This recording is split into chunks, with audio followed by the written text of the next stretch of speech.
আপনি রোজ সুজি খান নাকি মাঝে মাঝে ল্যাক্টোজেনও? মানে? আমি এসব কেন খাবো? সুজি, ল্যাক্টোজেন এসব কেন খাবো? এগুলো কেন খাবেন মানে? বাচ্চারা তো এগুলোই খায়, তাই না? বাচ্চা? আপনার ধারণা আমি বাচ্চা? নয়তো কি? কত আর বয়স আপনার? এই ধরুন, আপনি জানেন আমি এবার 19-এ পড়লাম।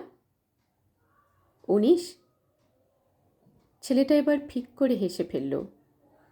তারপর চোখ টিপে বলল, না মানে মেয়েদের বয়স তো সরাসরি জিজ্ঞেস করতে নেই, তাই এই উপায়। মেয়েটা জ্বলে উঠল। এটা কি ধরনের কথা? আমার বয়স দিয়ে আপনি কি করবেন? ছেলেটা বলল, অঙ্ক করব। মেয়েটা বলল, অঙ্ক? কিসের অঙ্ক? ছেলেটা বলল, যোগ বিয়োগ, জীবন ও মৃত্যুর। মেয়েটা হঠাৎ থমকে গেল। মানে? ছেলেটা আচমকা আপনি থেকে তুমিতে নেমে এলো।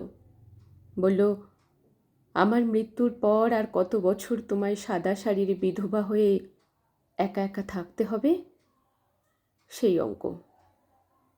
দ্বিধান্বিত দিশেহারা মেয়েটি কোনো কথা বলল না, কিন্তু ছেলেটির অদ্ভুত নিষ্কম্প চোখের দিকে তাকিয়ে তার শরীর হঠাৎ ঝিমঝিম কাঁপতে লাগলো। ছেলেটা বলল, যোগ বিয়োগের হিসেবে আমি তোমার বেশ খানিকটা বড়। আমাদের পরম্পরায় পুরুষের আয়ু খুব একটা খারাপ না। আমার বাবা বেঁচে ছিলেন, সেই হিসেবে আমি হয়তো। দিশেহারা দ্বিধান্বিত মেয়েটি পরের কথাগুলো আর শুনতে চাইল না। সেদিন আর বলা হলো না কিছুই। বলা হলো আরও বহু বহু বছর বাদে।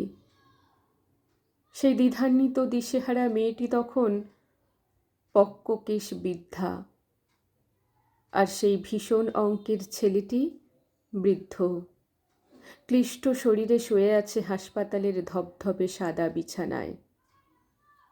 সে হঠাৎ বলল, আচ্ছা, আমার বয়স কত হলো বলো তো? পক্ককেশ মেয়েটি বলল, জগতে বয়স বলতে কিছু নেই। ছেলেটি বলল, নেই? না। তাহলে কি আছে?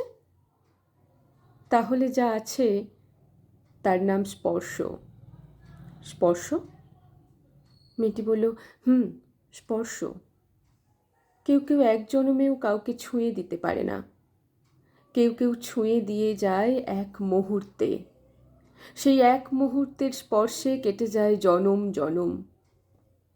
ছেলেটি হাসল। অঙ্করা কি অদ্ভুত!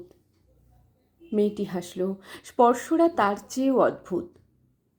সাদা দেয়ালের গা ঘেঁষে, স্তব্ধ করিডোর কিংবা ফিনাইলের গন্ধ বেয়ে হয়তো তখনও মৃত্যু, হয়তো এগিয়ে আসছে ধীরে। কিন্তু তাতে কার কি? মৃত্যুর সাধ্য কি কেড়ে নিতে পারে জনম জনমের স্পর্শ? কলমে সাদাত হোসাইন, কণ্ঠে আমি মধুমিতা। ধন্যবাদ।